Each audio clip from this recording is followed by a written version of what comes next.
ദേശീയ ഗെയിംസിൽ വനിതകളുടെ ബീച്ച് വോളിയിൽ കേരളത്തിന് സ്വർണം. കേരള എ ടീം ആന്ധ്രാപ്രദേശിനെ നേരിട്ടുള്ള 2 സെറ്റുകൾക്ക് പരാജയപ്പെടുത്തി. അതേസമയം ലൂസേഴ്സ് ഫൈനലിൽ കേരളം വെങ്കലവും സ്വന്തമാക്കി.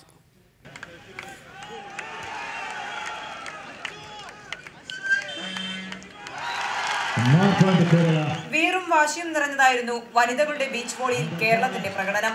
ഫൈനലിൽ ആന്ധ്രയെ നേരിടാനിറങ്ങിയ കേരളത്തിന്റെ എ ടീം മിന്നുന്ന പ്രകടനമാണ് കാഴ്ചവെച്ചത്. ആദ്യ സെറ്റ് മുതൽ തന്നെ ആക്രമിച്ചു കളിച്ച എ ടീം എതിരാളികളെ കളിയുടെ എല്ലാ മേഖലകളിലും പിന്നിലാക്കി. ആദ്യ സെറ്റ് 23-21 നേടിയ കേരളം രണ്ടാം സെറ്റിൽ 21-19 ആന്ധ്രയെ പരാജയപ്പെടുത്തി സ്വർണം സ്വന്തമാക്കി.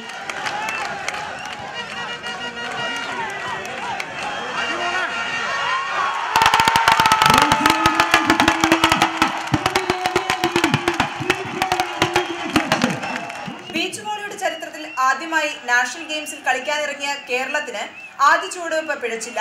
ലൂസേഴ്സ് ഫൈനലിൽ തമിഴ്നാടിനെ നേരിടാനിറങ്ങിയ കേരളം വെങ്കല മെഡലും സ്വന്തം പേരിൽ കുറിച്ചു.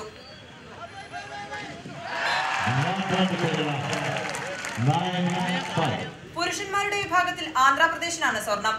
തെലങ്കാന വെള്ളിയും ഗോവ വെങ്കലവും നേടി.